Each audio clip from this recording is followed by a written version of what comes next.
great groups, market research, got to do some research work where, well, what was my first research?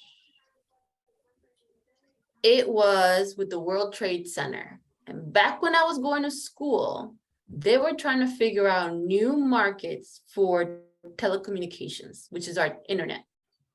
So we had to figure out what's a new market. And we were talking about countries. How do you do that? How do you find out if a country is good for you? So all that we had to do, research, thinking, working, that's the stuff you learn in school to be able to apply it into the real world, which I was lucky enough that project, I was able to interview for my job. So now I'll change it to what happened, right? So everybody wants to know what happened. So I was the only person out of my class, of my small group that we have for marketing, that didn't have a job by April. I was like, what's going on? I'm graduating in June because DePaul, well, it's like June 2nd, so it doesn't matter. I need to have a job like right away. So, but I still interviewed. I still did my applications. I did all the stuff that I need to do. But also, like I was saying before, I knew that I needed to add on stuff. I didn't have to worry about work because I was a administrative assistant during my part-time when I was in school. Why? Because if I didn't have some structure in my life, I wasn't going to get anything done. So I'd rather have worked 20 hours a week to make sure that I had structure in my life, to make sure that things were, I had, okay, in the morning I go to class. Oh, in the afternoon I go to work. Oh, in the evening I study. And I had that pace. Some people don't like that pace, but you really have to make sure that you don't put a lot of space in your time. Because when work comes, we are not yet in the society where we have 4-day weeks. We had COVID, so we had remote life, but that's still not the same because you still have to log on, you still have to work, and you still have to be adaptable to whatever it is that's happening, Zoom calls or anything like that. So that's part of always having something. So I kept applying, and I ended up with a great job without me knowing it. And it was it's an amazing job. So I'll let you know what it was. So there's a company out there, AC Nielsen.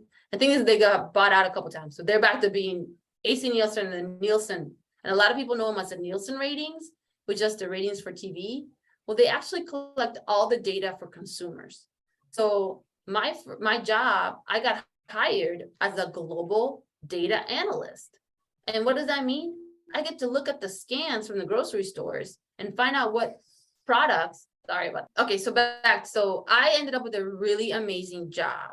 I applied blindfolded. My school didn't help me get this job because I just kept applying. And it was at AC Nielsen, which is a market research firm. So I ended up in the global department, which meant that I got to see data, product data from all over the world. So my first data analysis was deodorants and cereal. I'm never going to forget this. Globally, what are deodorants doing and what are cereals doing? Some people in Poland don't like Cocoa Puffs. Other people, so it was like different brands did differently in each country, which is amazing to see on data. And as you grow in a business, AC Nielsen had a perfect plan to keep you growing, right? So I became a data analyst, and then you became a senior database analyst. At this time, that was 2 years later. The path could be 2 to 4 years. I got it in 2 years because I was doing very well.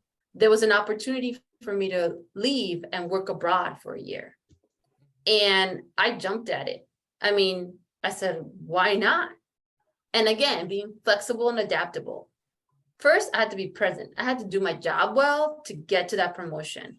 Then I had to be flexible because in my life, me go to Switzerland? I don't even speak German. I don't even know what this means. And my boss is like, well, you can because we work in English. You just have to figure out how to talk to everybody around you. And so I said, how hard can that be when I've already done it one time, right? How hard is it to adapt to a new culture, do different things, and experience life? So sure enough, in 2003, I went and lived in Switzerland for a year. That was an amazing situation, and I suggest it to anybody. If your college has study abroad programs, go for it. If you find work that's abroad, go for it, because unless you live in a country, you don't realize everything that goes on. And being flexible and adaptable and present, I had to learn all these new rules. I didn't have a car, so I was back on bus, but I was fine because I was in Chicago, so I knew about that. But some people had rude awakenings, right? So they didn't have an L. So they had Amtrak, I think, or Metro, but they didn't have an L system. They just had buses or walking. That's all you got. So you had to deal with that and deal with understanding their culture and seeing different things. So any questions about that? Or what do you want me to dive more into that has to do with work? Yeah, so could you share a little bit more about what you learned about leadership and positive work environment while you were working for the Nielsen company? Definitely. So leadership and positive work environment. Wow, those are big words, very important words. Unfortunately, corporate America is not the most leadership bound or positive environment back when I was working. It's a lot about working and cranking numbers and just providing the report. Well, they didn't care if you were sick, they didn't care about anything. So I would say the first part is that you have to understand what your goal is at the end of the day and what you can do, and understand what your boundaries are. Luckily, I had an amazing boss, but that did not mean that my director was amazing. So my boss, to make sure that everything was good with us, had to do a lot of leadership and a lot of building up to stand up for us. So I want you guys to understand that leadership is not always going to provide the right results. They're trying their best.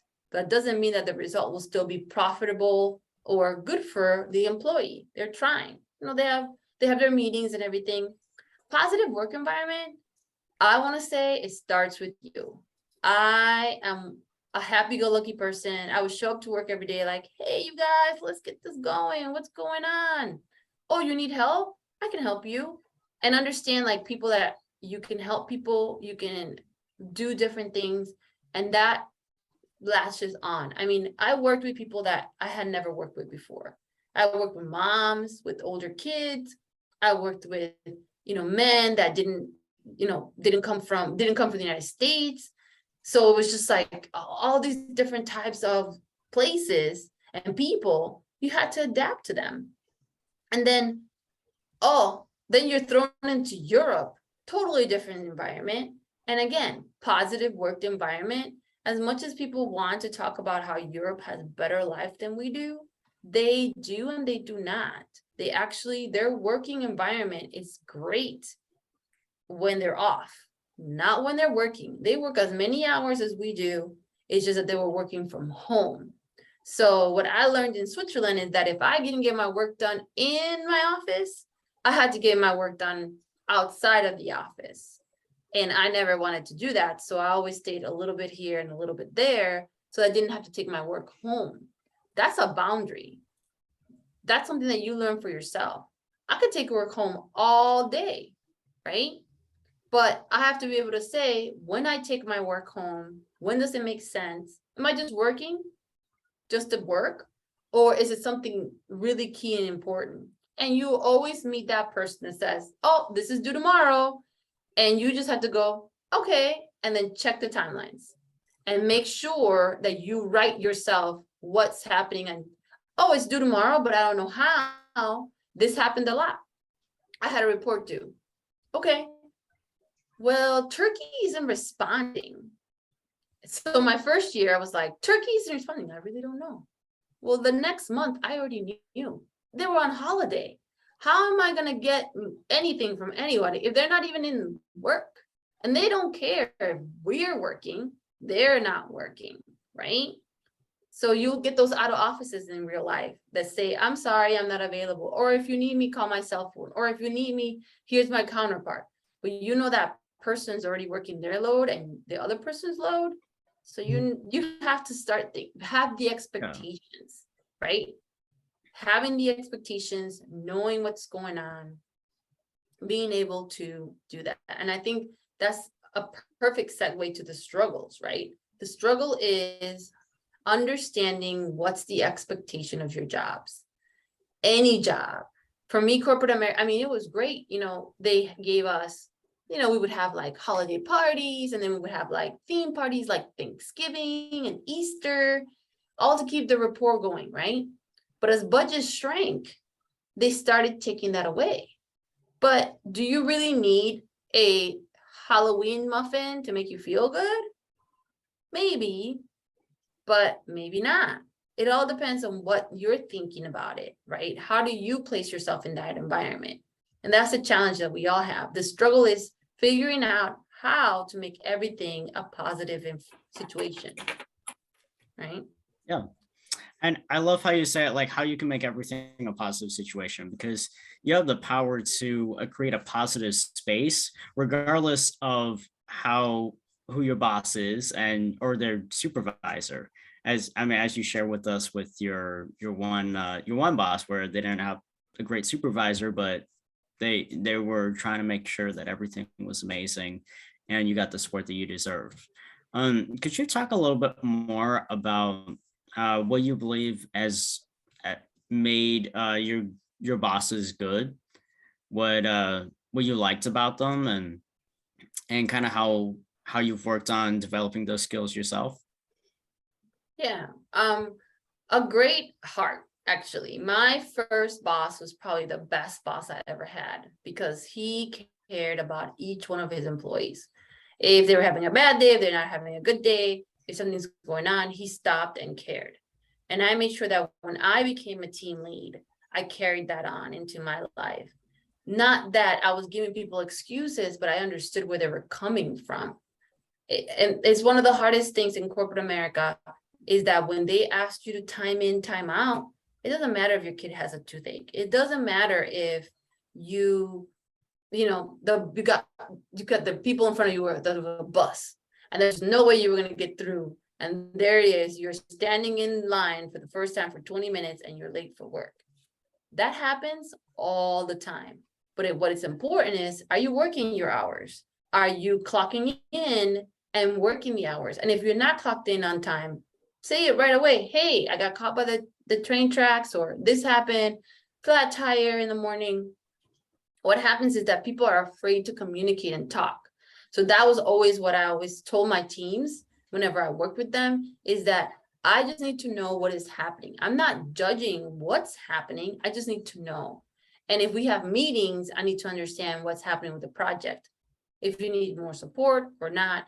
And then, my door is always open. And that's another thing that I learned from my bosses, is that the ones that always had their doors open, projects got done.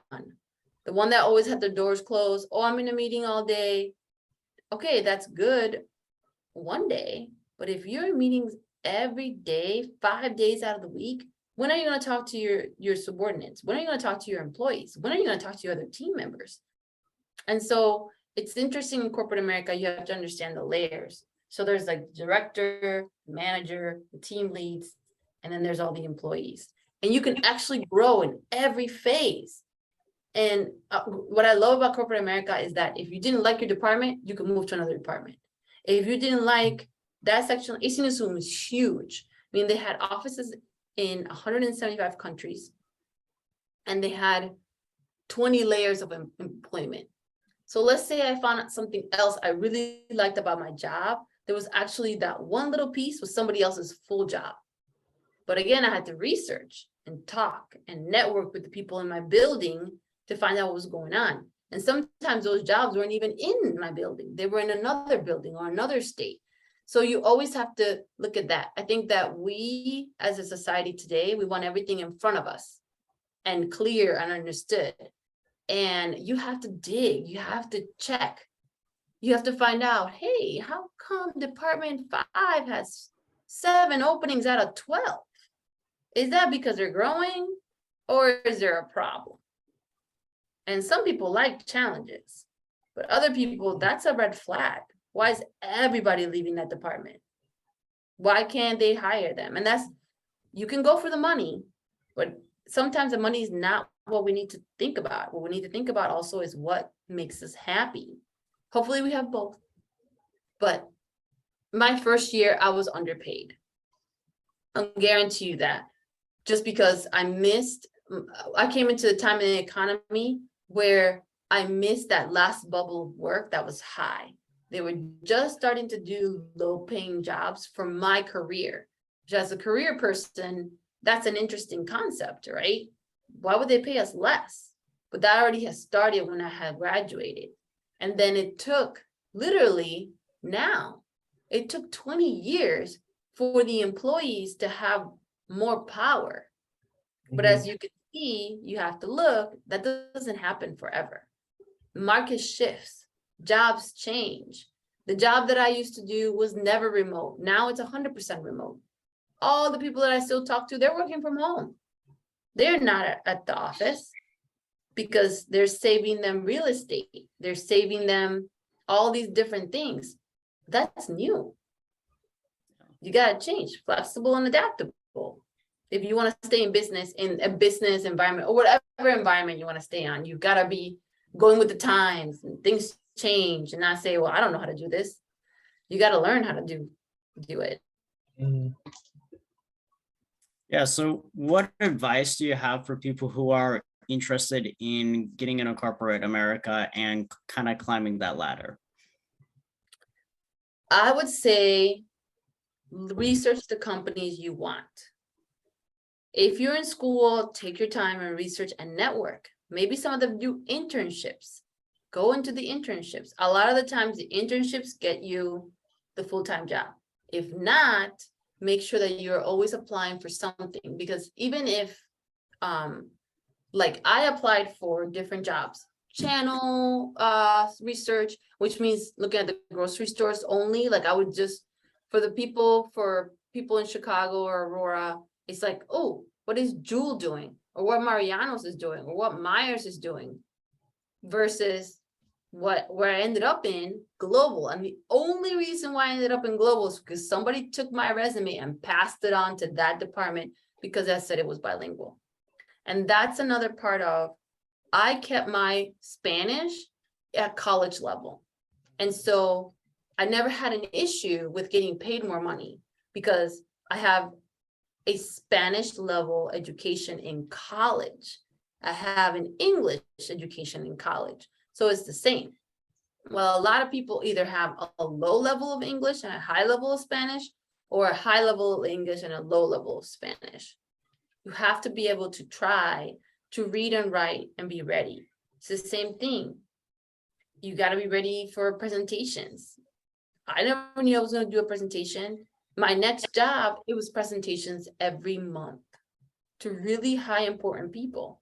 And so that's something that you have to, warm up to. I never knew when I was doing my small groups at college that I would be doing that on a monthly basis with 6 other people. And that was our job. I would have never thought that. Yeah, that's it's kind of crazy when you see where you started to where you've gotten to, where like you would never imagine that you would have been speaking to people in corporate America from when you were in 5th grade to today. I mean, you had that opportunity, which I think is truly amazing and a testament to how much work and effort you put into gaining that education and leading after your dream. Do you have any more closing advice for our audience? Well, definitely, I think that you guys have to think about your plans, right? So like I alluded to, I'm a light program manager. So what that means is that I mentor kids and youth. I love doing that. Why? Maybe because I got mentored myself and I understood how important it was for me to be mentored, how important it was for me to have someone to talk to about things that were happening, school setting or not. So I think that that's probably where the next part of any conversation is, come into the Light website, check out what we're doing, check out why is it important to have somebody around you. Is it doing a job, an internship? Is it testing out some of the the workshops to do employability skills. This is something that you can do. So it's always tested out. You don't have to be like, I'm going to start this. Let me work like this for the next 20 years. I'm not saying that, but you have to have steps. Meaning, if I'm working at Jewel and I'm bagging bags, my idea would be, how can I get to be cashier? Or how do I get to be in the special departments? Like, I didn't know that you get a certificate to be in a baker at the grocery stores, and you make more money. Did you guys know that? Yeah. I did not know that until one of my friends was like, yeah, I'm a baker and they pay me more to be a baker. Or I had another friend that was a meat person. They got taught and they got a certification to cut meat specifically in a certain way. You make more money. So any job, you have no idea about the potential until you are in it and you check every single corner of every single department, and you might find your niche there. Like that, that part with AC Nielsen. I never knew about the work exchange program because they didn't tell me when they hired me. They told me after I was able to certify, right? After I was able to produce my data on time and come up with ideas and fix problems. And then I found out I actually like to fix problems. So most of my time I spend doing program improvements, customers, finding out what their problem was with us and fixing it. That's what I kept doing. And that's kept me hired, kept me in different projects and opened doors for me. So it's just one of those things where you never know what that one little thing that you like about your job, and that's how that's going to get you there. But sometimes you have to sit and wait while you work for a little bit before you think you know everything that's going on. And you could walk into a job and be like, this might not be good for me. I still say give it at least 3 months, because if you don't, you might be missing out on an opportunity, a door that's going to open because of the fact that you understood your job and what it had to be. Well, thanks so much for that, Adriana. And always stay tuned for more exciting interviews. We'll be posting every Thursday at 4 p.m. So stay tuned and we'll see you next time. I'm Gabriel and I'm Devia. I'm Adriana. Have a good night.